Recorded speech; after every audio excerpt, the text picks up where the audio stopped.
What's going on, everybody? Tom here with another video. Today we'll be talking about the latest stock market news that's moving the markets right now. And boy oh boy, is there a lot of news coming out this week. We'll also be talking about our technical analysis levels for the S&P 500, Nasdaq, silver, gold, US dollar, and Bitcoin to try to find out what's going on right now in these markets. US dollar index just broke to a new high, and it's signaling risk off. The question is that actually going to happen? Stay tuned. So firstly, I just want to say a big thank you to you as a community for helping me out on this channel. We're about to approach 30,000 subscribers, and I just want to say a big thank you to each and every one of you for the support you've shown me over the last week and months when we've been doing the live streams, the videos, and everything else we've been doing together. I have big plans for 2021, and I think this channel is only going to get better thanks to you and, of course, the hard work everyone's putting in. Let's talk about what's going on in this market. So yesterday we saw a very green bullish market. That's coming off another green bullish market day, and yesterday was the rise of the value stocks. Take a look at this.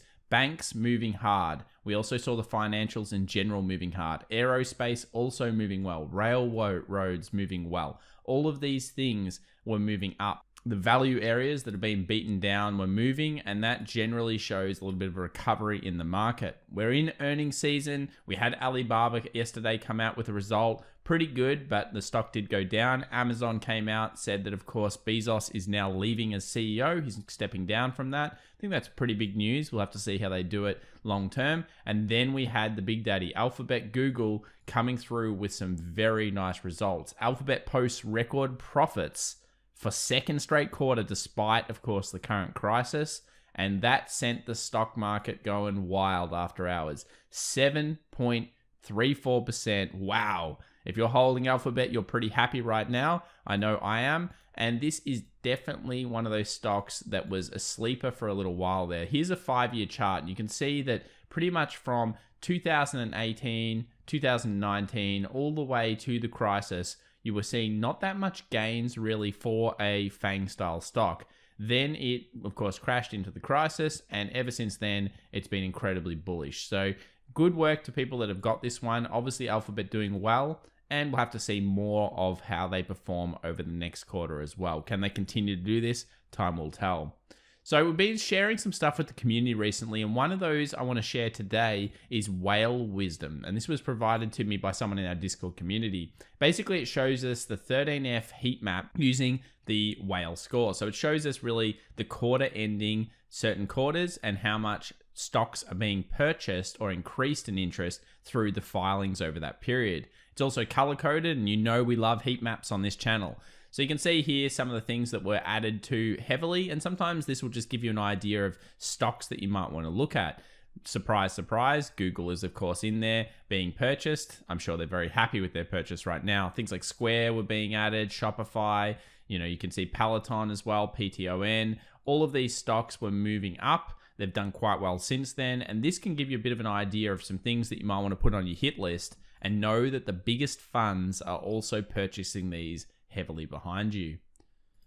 Let's get started with the technical analysis. And I want to begin here with the dollar index. On the top down, we'll do it right now. Basically, the dollar index is in a decline recently. However, what we saw yesterday could signal a short-term uptrend kind of reversal spike.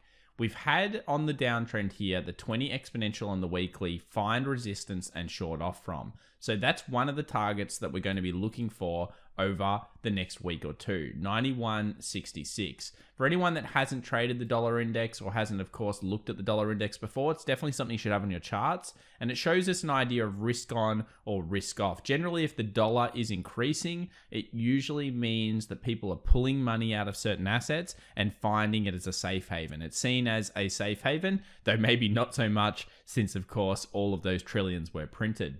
If we go through all of the analysis, we can see that 92 was previous support, which is going to act as resistance. And we go through the daily, the 20 and the 50 exponential are definitely closing in on each other. Now, the good thing about these behind price, so price is currently above them, is that if price does come back down, it's going to find dynamic support on these 50 exponential and 20 exponential levels. And one of the best things you can have is that price kind of comes down. Both of these are here, and then it slams into them, because what's going to happen there is you've got the 20 exponential and the 50 exponential both acting as dynamic support, and it's a very nice kind of position to be in. You'll see it time and time again throughout your trading and investing careers.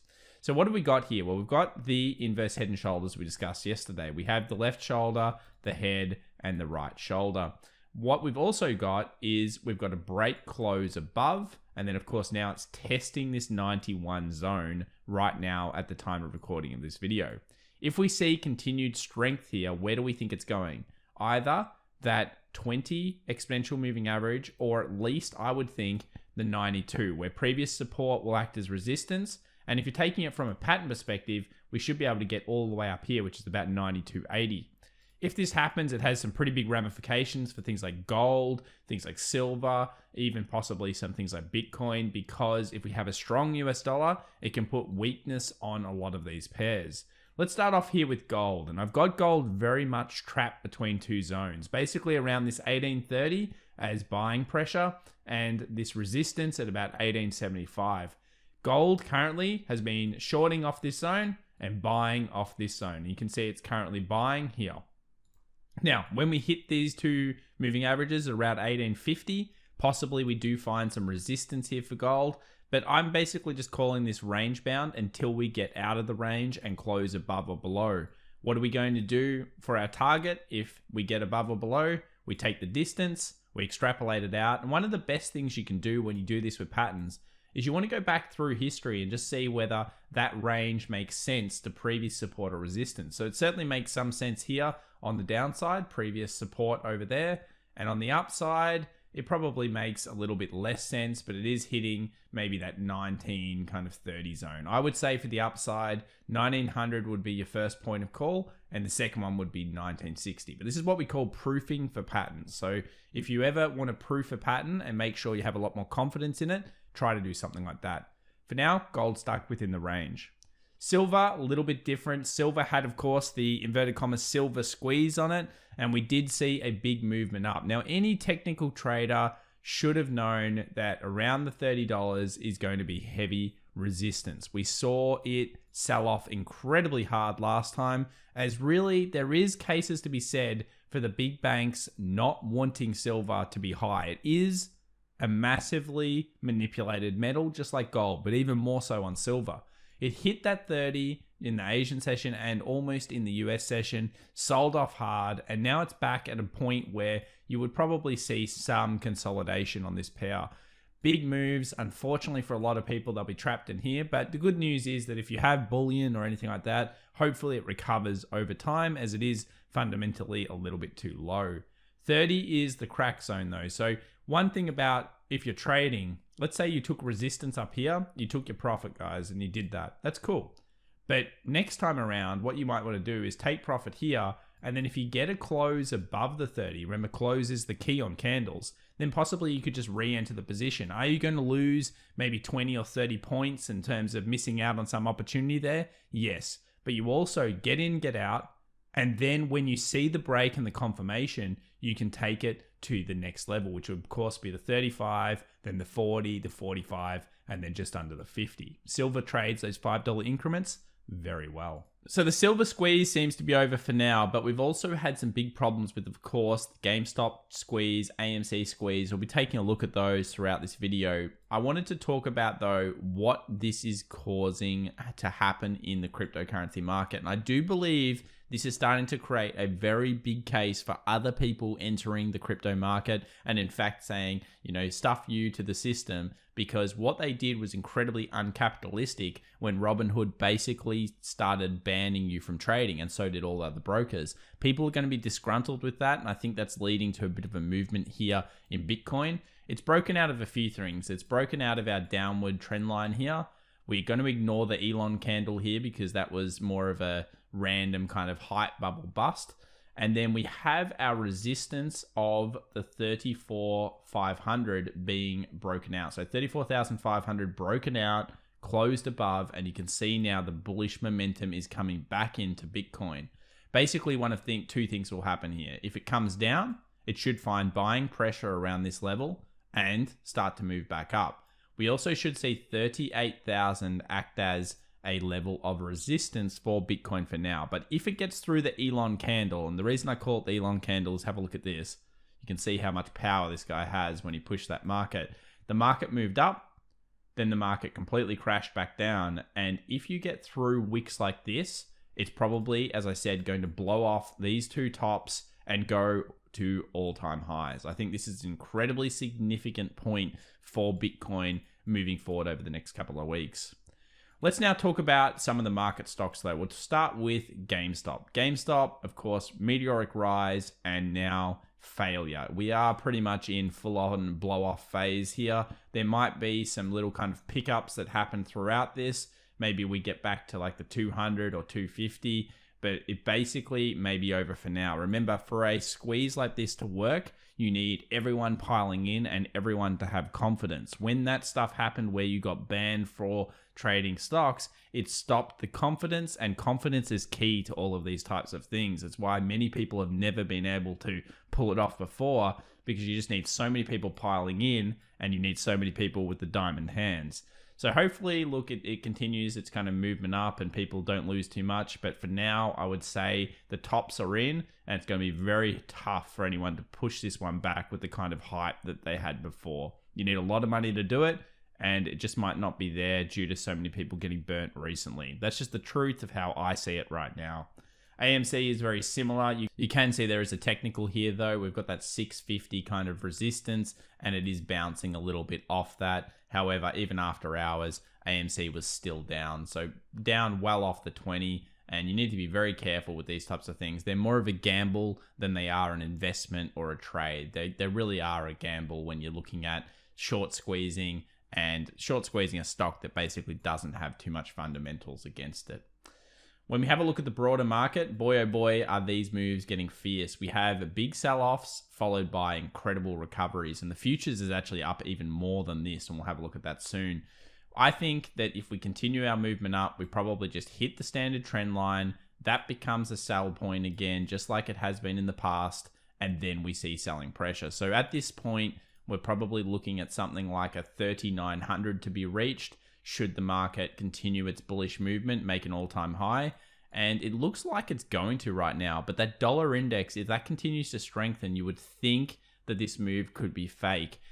I'm not very happy with the level of correction that we're seeing here in the stock market. Now, I'm sure many of you aren't, but the reason why is it's super unhealthy.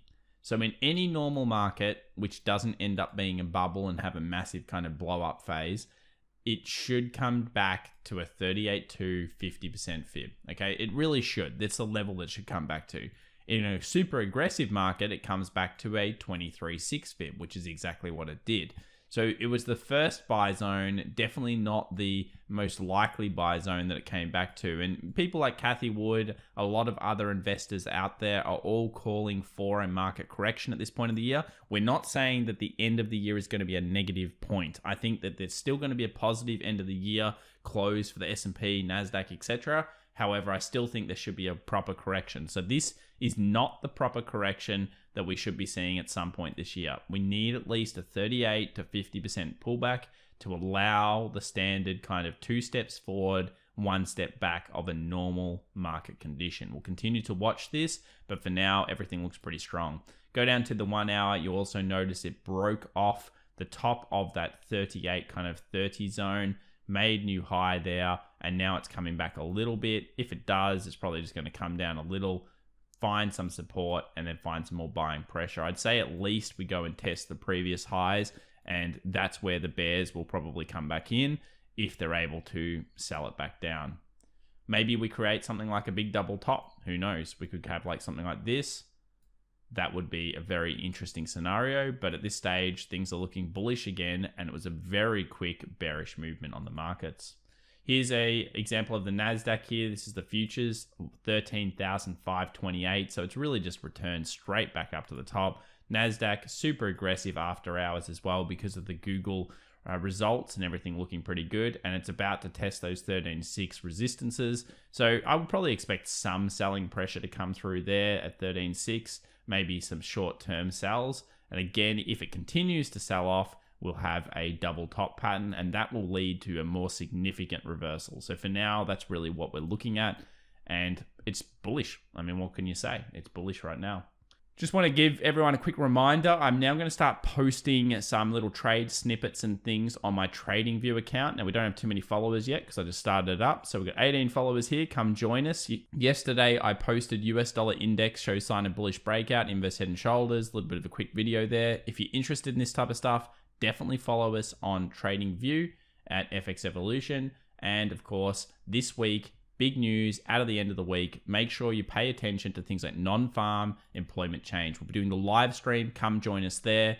And a few other people wondering, what is this unbiased stock website? Just type in unbiasedstock.com. unbiasedstock.com. And then that should come up. I'll put the links in the description below.